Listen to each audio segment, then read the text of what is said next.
ఇప్పుడు ఇంట్లో వాళ్ళకి ఈ రాధమ్మ ఎవరని చెప్తాం?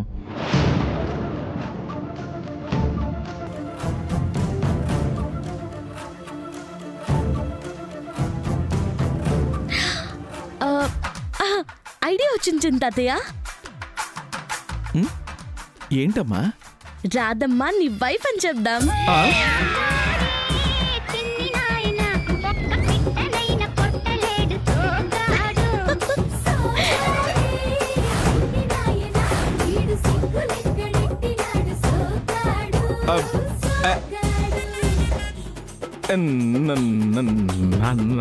నా వైఫ్ ఏంటమ్మా? నాకు పెళ్ళవలేదని ఇంట్లో వాళ్ళందరికీ తెలుసు కదా. బాగాలేదనివి ఈ రోజే అయ్యిందని చెప్పు తాతయ్య. సడన్ గా ఇప్పుడే ఎందుకు చేసుకున్నావని అడిగితే నిన్ను 30 ఏళ్ల నుంచి ప్రేమిస్తుందని చెప్పు తాతయ్య.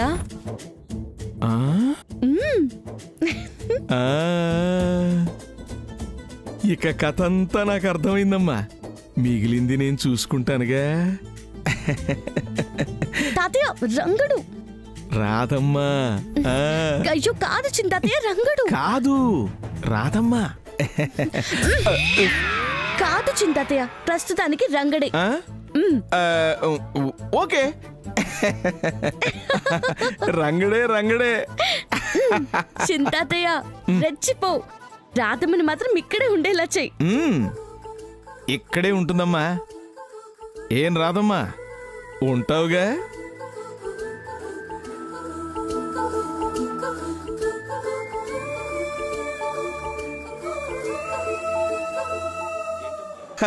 రంగడు రాధమ్మ క్యారెక్టర్ లో లేనమైపోయాడమ్మా. మనకు కావాల్సింది కూడా అదే కదా తాతయ్య. అవునవును. వెళ్ళండి వెళ్ళండి.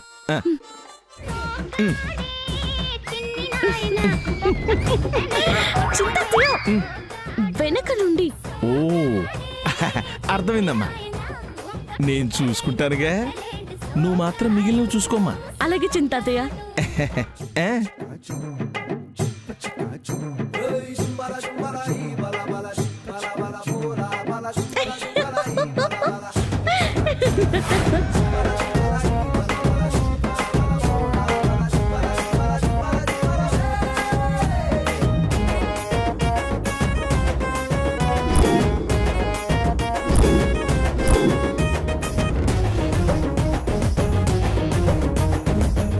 తాతయ్య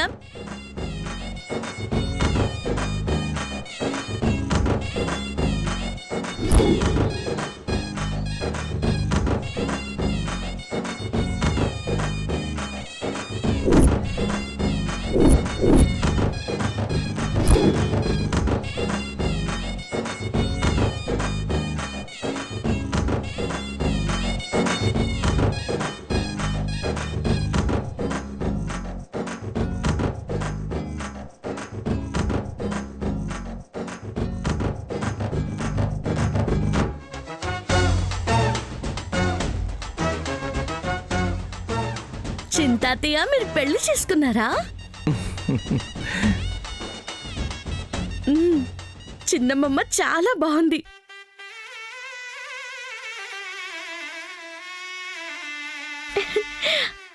అందుకే నా పెద్దతని హారతి పళ్ళని రెడీ చేయమని చెప్పారు.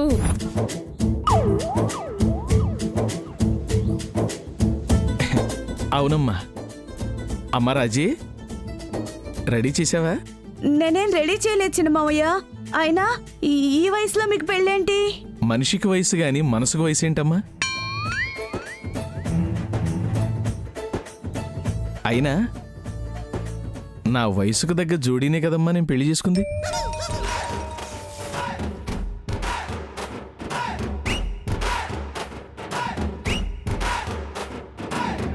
రాధమ్మా, రాజీ మన పెద్ద కోళ్ళు.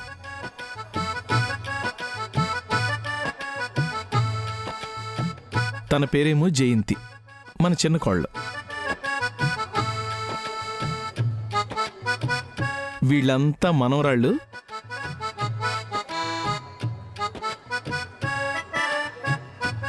అడుగు, వాడు మనవడు.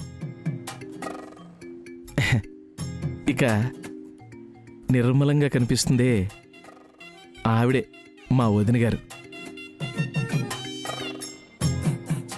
మీకు అక్క.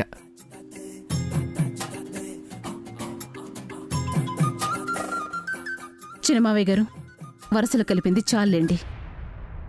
వింటుంటే వికారంగా ఉంది. ఈ విషయం బయట ఎవరికైనా తెలిస్తే ఏమనుకుంటారు? అర్థం చేసుకున్నారు వదిన గారు. మీరు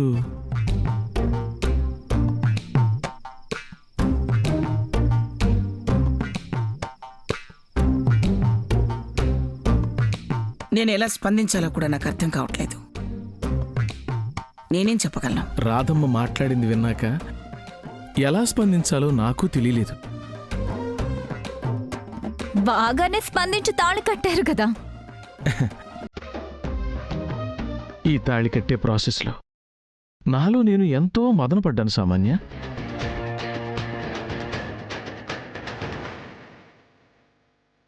కంటికి కనిపించని శత్రువుతో బయటికి కనిపించని యుద్ధం చేశాను.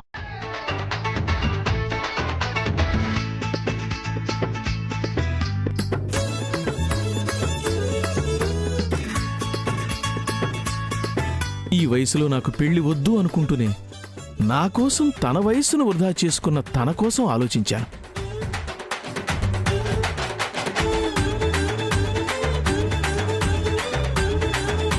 తను మాట్లాడిన మాటలు పదే పదే నా చెవుల్లో రింగు రింగుమని మారుమోగాయి.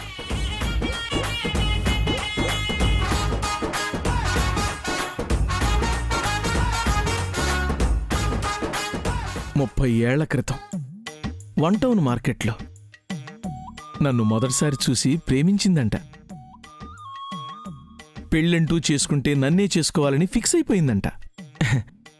కానీ ఆ విషయం నాతో చెప్పడానికి ధైర్యం చాలేదంట. చెబితే నేనెక్కడ నో అంటానోనని భయపడిందట. అలా 30 ఏళ్లు గడిచిపోయాయి. చిన్న మావయ్య 30 ఏళ్ల ప్రేమ మీది. ఆ, అంటే చిన్నత్త గారికి ఎన్నేళ్ళు? ఆ, నాకంటే చిన్నదేనమ్మా. అమ్మా, చిన్నతాత ఇంట్రెస్టింగ్ గా లవ్ స్టోరీ చెప్తున్నాడు కదా, చెప్ప నువ్వు మధ్యలో డిస్టర్బ్ చేస్తావెందుకు? నువ్వు చెప్పు చిన్న తాతయ్య, తర్వాత ఏమైంది?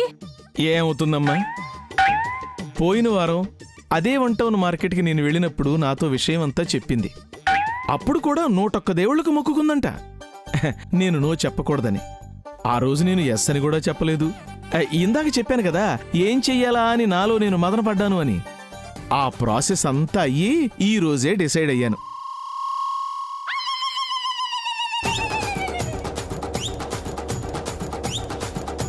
అమ్మవారి గుళ్ళో తాళి కట్టి తీసుకొచ్చాను. తన మెళ్ళో నేను తాళి కడుతుండగా తాను ఎంత ఆనందపడిందో అది నేను మాటల్లో కూడా చెప్పలేను.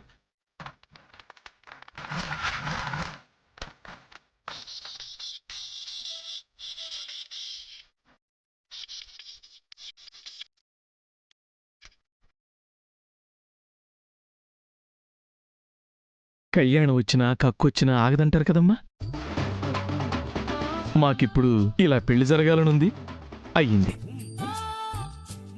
ఎంతైనా మనం ప్రేమించే వాళ్ళకంటే మనల్ని ప్రేమించే వాళ్ళు దొరకటం చాలా అదృష్టం అమ్మా. ఏదో నాకంటూ ఒక తోడు. ఇక మిగిలిన కాలాన్ని అలా అలా అలా అలా గడిపేస్తాను. ఇక్కడే గడిపేస్తారా? మీకు అభ్యంతరం ఉంటే చెప్పండి. ఏం వదిన గారు, మీ చల్లని నీళ్ళలో ఉండకూడదా? నేనేమన్నా తప్పు చేశానా? నా కోసం తన 30 ఏళ్ల జీవితాన్ని త్యాగం చేసిన ఈ స్త్రీమూర్తిని పెళ్లి చేసుకుని నేనేమన్నా క్షమించడాన్ని తప్పు చేశానా? చెప్పండి వదిన గారు, నాకిక్కడ ఆశ్రయం లేదా? చెప్పండి వదిన గారు, చెప్పండి. అలాంటిదేం లేదు. మంచి పనేగా చేశావు. ఇక్కడే ఉండండి.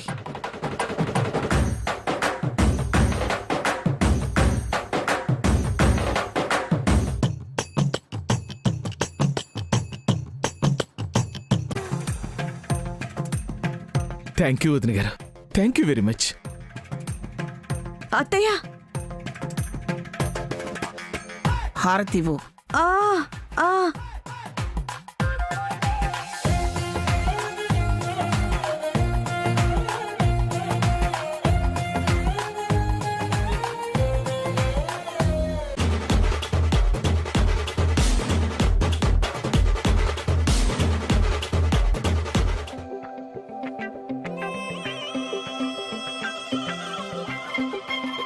ఇరుగు దిష్టి పొరుగు దిష్టి ఊళ్ళో వాళ్ళ దిష్టి వీధిలో వాళ్ళ దిష్టి నా దిష్టి నీ దిష్టి అందరి దిష్టి పోవాలి.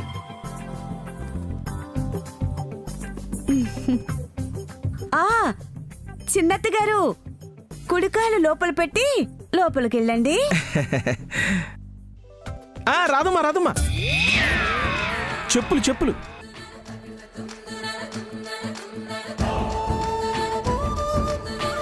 పద, మా వదిన గారి దగ్గర ఆశీర్వాదం తీసుకుందాం.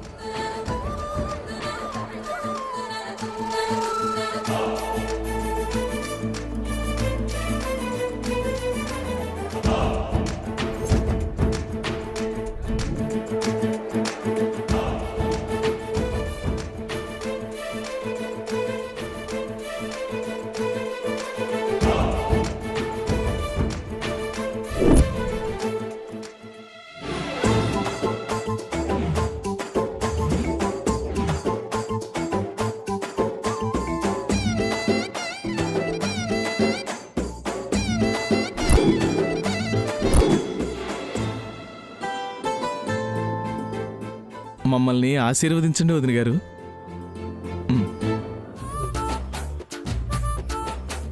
లేవండి లేవండి.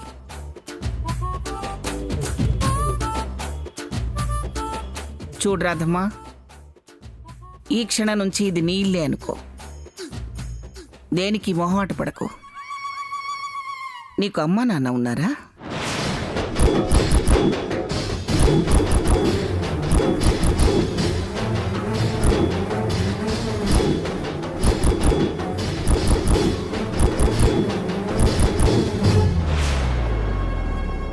ఎక్కడా నువ్వు ఉండేది?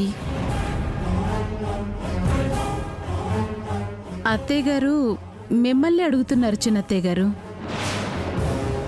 చెప్పండి.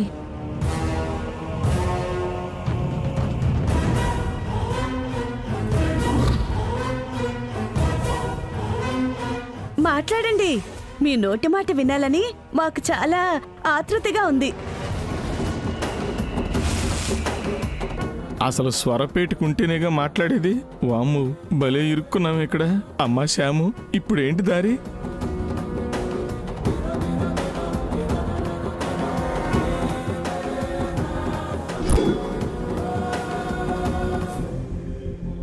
ఏమండి, మీతోనే మాట్లాడుతున్నారు, మాట్లాడండి.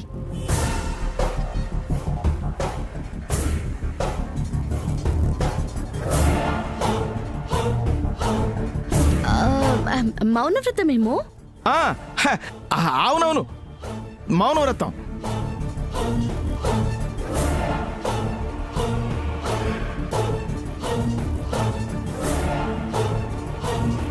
మౌనవ్రతం. ఈరోజు తను మౌనవ్రతం. మౌనవ్రతమా? దేనికి? ఇందాక చెప్పాను కదా, నేను నో చెప్పకుండా ఉండటానికి 101 దేవుళ్ళకు మొక్కుకుందని. ఆ మొక్కుల్లో భాగమే ఈ మౌనవ్రతం. ఎస్ చెప్పానుగా, పెళ్లి చేసుకున్నానుగా. చేస్తుంది.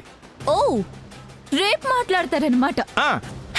మాట్లాడుతుంది అంటే రేపు మాట్లాడుతుంది. ఎంత బాగా మాట్లాడుతుందో.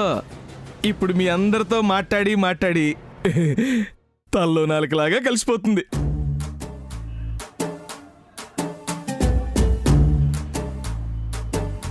అంత బాగా మాట్లాడతారా చిన్న తాతయ్య?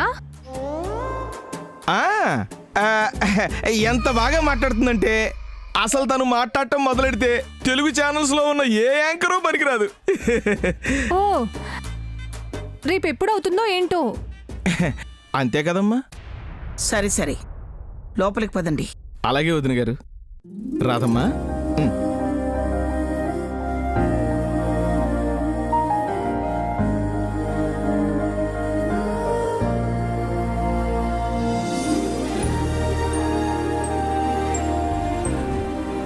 ఈ మొహం ఎక్కడో చూసినట్టు అనిపిస్తుంది.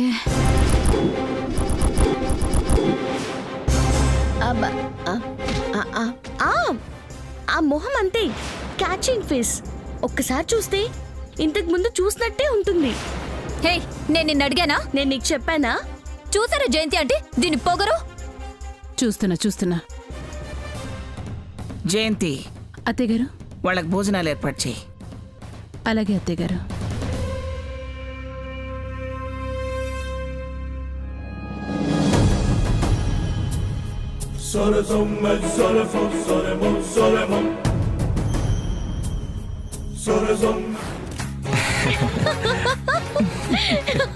Super acting.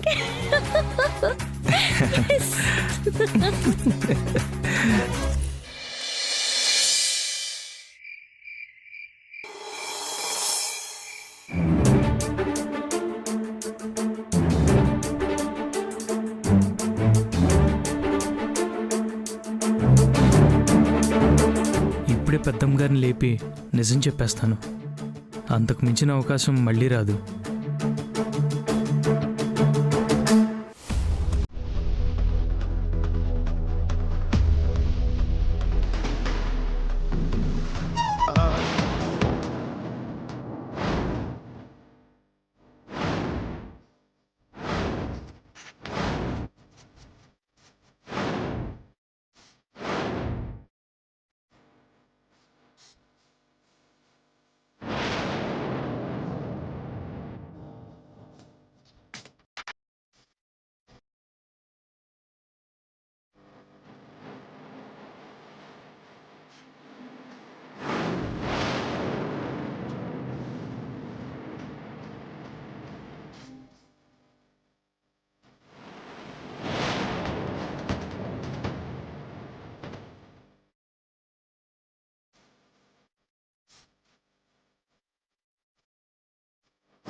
ఏమిటి రాధమ్మా, ఏం కావాలి?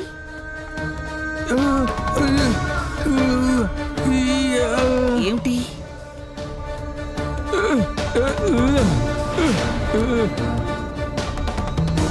నువ్వేం చెప్పాలనుకుంటున్నావో నాకు అర్థం కావట్లేదు. తెల్లవారితే మౌనవ్రతం ముగుస్తుందిగా, అప్పుడొచ్చి చెప్పు. ఏమిటి రాధమ్మా, నాకేం అర్థం కావట్లేదు.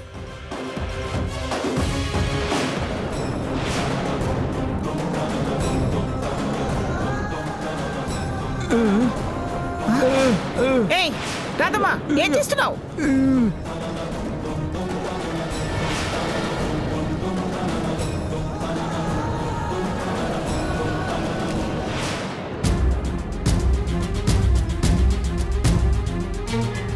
రాధమ్మా, ఏం చేస్తున్నావు?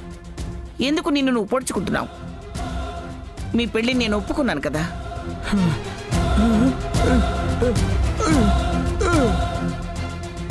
నువ్వేం చెప్తున్నావు నాకు అర్థం కావట్లేదు. సూర్య, సూర్య, ఏయ్, ఏం చేస్తున్నావు? ఏమండి, ఏం చేస్తున్నారు? ఏంటమ్మా, ఏమైంది?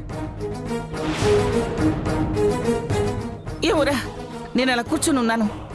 ఎప్పుడొచ్చిందో ఏమో, ఏదో సైకిల్ చేస్తుంది, నాకేం అర్థం కావట్లేదు. నువ్వు మౌనవ్రతం కదా, మరి పొద్దున మాట్లాడుకుందాం అన్నాను. అంతే, కత్తి తీసుకుని ఏదో చెప్తుందిరా.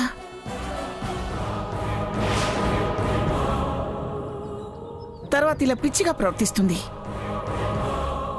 అసలు తనేం చెప్పాలనుకుంటుందో నాకేం తెలియట్లేదు సూర్య. ఇంకా తెలిసేదేంటి అత్తయ్య గారు? అమ్మో అమ్మో అమ్మో, ఎంత పని చేసింది. అందుకే అత్తయ్య గారు, ముక్కు మొహం తెలియని వాళ్ళని ఇంట్లోకి రానివ్వకూడదంటాను. మీరే వినలేదు. మరే ఇచ్చేవాడికి పత్రం ఎందుకు, చచ్చేవాడికి మందెందుకు అన్నట్టు ఈ వయసులో నీకు పెళ్ళెందుకు అని తిట్టి పంపిస్తే పోయేదత్తయ్యా. అవును గ్రాండ్మా, మీరు లోపలికి రానివ్వబట్టే మిమ్మల్ని చంపేసి డబ్బు నగులు తీసుకెళ్లిపోదాం అనుకుంది.